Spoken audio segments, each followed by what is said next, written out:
E na videoaula de hoje, vamos dar continuidade ao nosso conteúdo de genética, falando sobre o equilíbrio genético.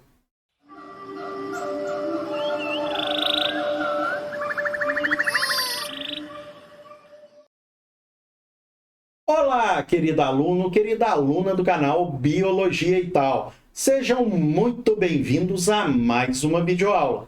Mas antes de iniciarmos, lembre-se de se inscrever no canal e ativar o sino de notificações, além de nos seguir no Instagram e Facebook, ok? Então vamos lá. Segundo o princípio de Hardy-Weinberg, se numa população as frequências dos genes que constituem o pool gênico permanecem inalteradas de geração em geração, então essa população estará em equilíbrio genético. Ou seja, nenhum fator com capacidade de alterar as frequências gênicas estará agindo nessa população.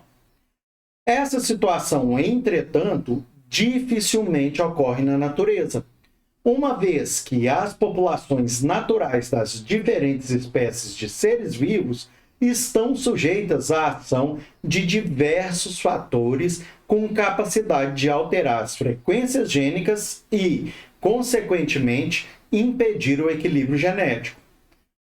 Entre esses fatores que alteram o equilíbrio genético de uma população, podemos citar as mutações, a seleção natural, o fluxo gênico, a endogamia e a oscilação genética. E agora vamos falar de cada um deles, ok? Mutações. As mutações fazem surgir novos genes no pool gênico da população, aumentando assim a variabilidade genética das populações. Seleção natural.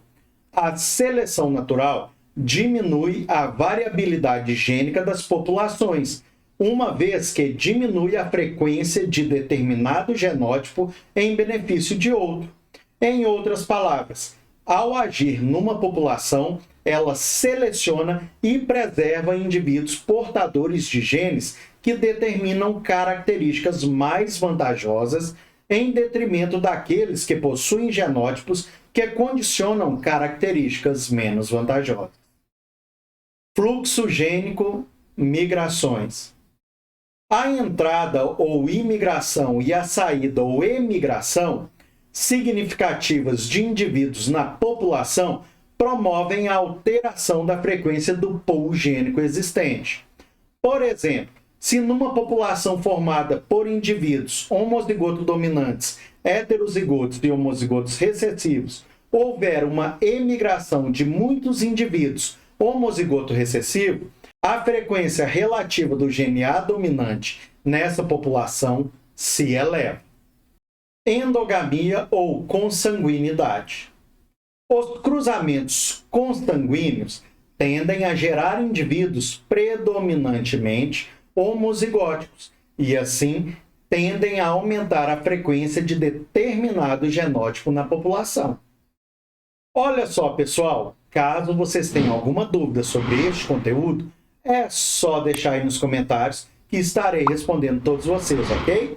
Então vamos lá. Oscilação genética ou também deriva genética ou desvio genético.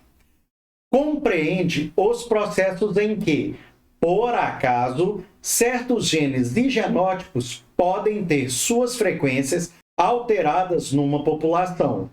Em grandes populações, a oscilação genética não produz modificações expressivas nas frequências gênicas e genotípicas. Entretanto, em pequenas populações, ela pode alterar consideravelmente essas frequências. Por exemplo, imagine que numa ilha deserta chegam 10 pessoas de dois sexos sobreviventes de um naufrágio.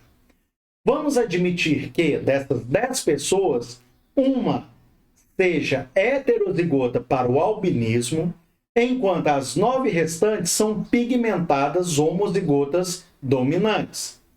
A taxa ou a frequência do gene A dominante nessa população que se instalou na ilha é de aproximadamente 95%, enquanto a taxa do gene A recessivo é cerca de 5%.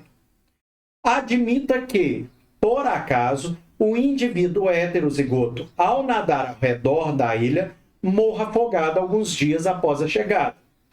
Com isso, a frequência do GNA na população da ilha passou a ser de 100% e a do GNA recessivo, 0%. Note que foi o acaso que fez o indivíduo heterozigoto se afogar, e com isso houve uma alteração nas frequências gênicas.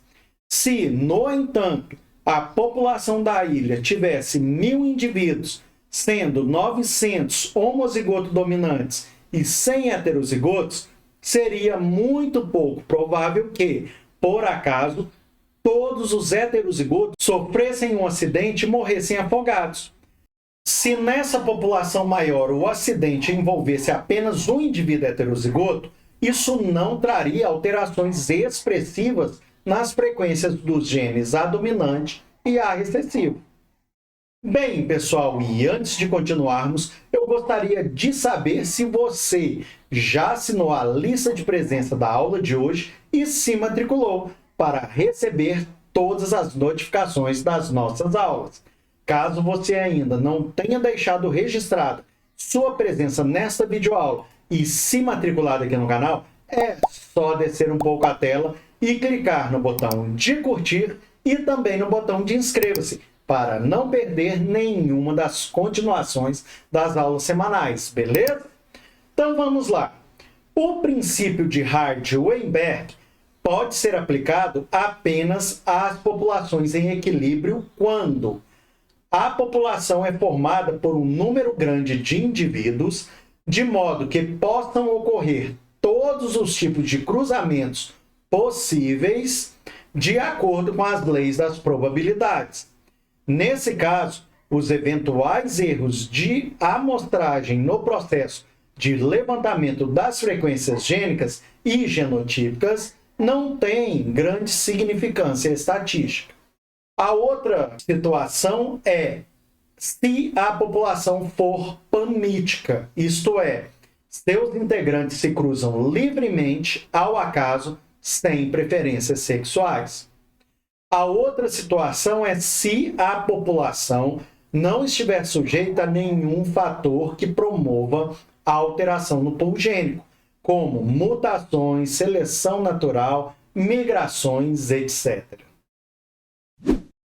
Bem, pessoal, espero que vocês tenham gostado desta videoaula e vamos ficando por aqui. Obrigado a você que assistiu esse vídeo até o fim. Um grande abraço a todos, fiquem com Deus e até a nossa próxima videoaula. Tchau, tchau!